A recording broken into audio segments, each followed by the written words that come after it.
Thank you, Mr. President. And Mr. President, allow me to first thank the United States and to thank you personally for convening this meeting. The situation on the Korean Peninsula is one of the longest standing and most serious issues before the United Nations. The Security Council first adopted the resolution on the Democratic People's Republic of Korea, DPRK, nuclear issue in 1993, when it urged the DPRK not to withdraw from the Treaty of Non-proliferation of nuclear weapons. 24 years later, and despite extensive efforts, the challenged has defied resolution. In response to the DPRK's accelerated nuclear and ballistic missile activities, the Security Council has adopted 2 sanctions resolutions and met 11 times in emergency consultations since January 2016. During this period, the DPRK conducted 2 nuclear tests, more than 30 launches using ballistic missile technology, and various other activities relating to the nuclear and ballistic missile programs. Its launches using ballistic missile technology have included tests of short, medium, intermediate range and submarine-launched ballistic missiles, as well as the placement of a satellite in orbit. These tests and launches are clear violations of Security Council resolutions. And the absence of coordination and notifications in advance of these launches, other than the space launch of 7 February 2016, are also contrary to internationally accepted regulations and standards adopted by the International Maritime Organization and International Civil Aviation Organization. Aircraft and ships have been prevented from planning their routes to steer clear of these hazardous activities, and adjacent states have been prevented from promulgating danger, restricted or prohibited areas in the areas of responsibility. The International Atomic Energy Agency remains unable to access the DPRK to verify the status of its nuclear program.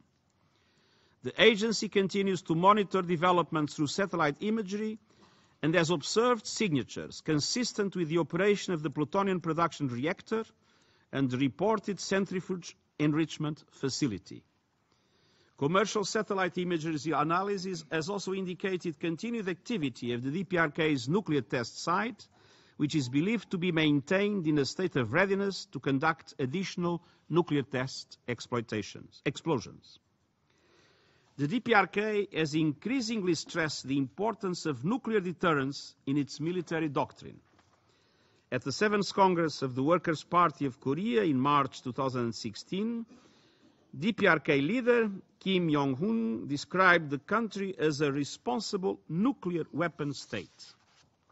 More recently, in a statement in the United Nations Disarmament Commission on the 3rd of April 2017, while reaffirming its support for comprehensive and complete nuclear disarmament, the DPRK stated that, and I quote, "Going nuclear armed is the policy of our state," end of quote. The DPRK is the only country to have conducted nuclear tests this century.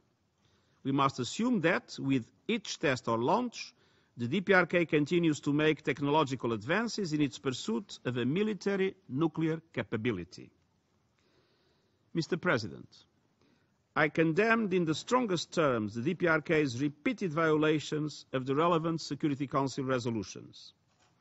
The DPRK's continued pursuit of its nuclear weapon and ballistic missile programs, in defiance of repeated demands by the Security Council to cease such activities, clearly threatens regional and international security and seriously undermines international disarmament and non-proliferation efforts.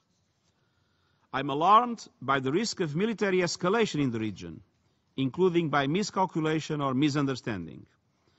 And I'm particularly concerned by the possibility that efforts to offset destabilizing activities of the DPRK could also result in increased armed competition and tensions, further impeding the ability of the international community to maintain unity and achieve a peaceful solution. The onus is on the DPRK to comply with its international obligations. At the same time, the international community must also step up its efforts to manage and reduce tensions. The absence of communication channels with the DPRK could be dangerous. Armed conflict in Northeast Asia, which is home to 1/5 of the world's people and gross domestic product, would have global implications. We need to avoid miscalculation and misunderstanding. We need to act now to prevent conflict and achieve sustainable peace. This means the DPRK refraining from further testing, complying with the relevant Security Council resolutions, and exploring the resumption of dialogue. And this means reopening and strengthening communication channels, particularly military, to lower the risk of miscalculation or misunderstanding. This means all member states implementing relevant Security Council resolutions.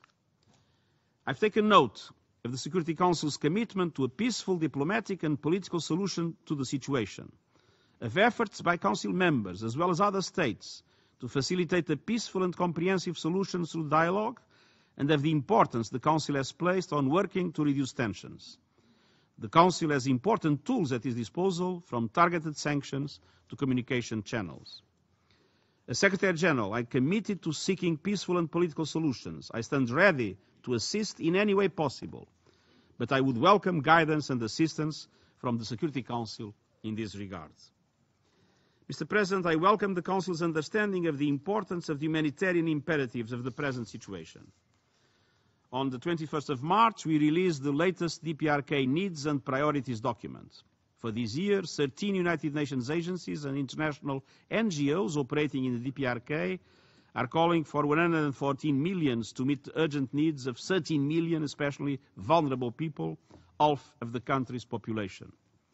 The people of the DPRK need our generosity and help. I also call on the DPRK authorities to engage with United Nations human rights mechanisms and with the international community to address the grave human rights situation and improve the living conditions of its people. I therefore welcome the visit by the United Nations Special Rapporteur on the rights of persons with disabilities to the DPRK next week. As we discussed in this chamber on the 18th of April, improvement in human rights will not only protect the livelihoods and dignify the people in the DPRK, but also promote long-term security and stability in the region and beyond. I would like to conclude by underlining our collective priority for conflict prevention. We must remain committed to pursuing peaceful and diplomatic paths for a peaceful and denuclearized Korean Peninsula. Thank you very much.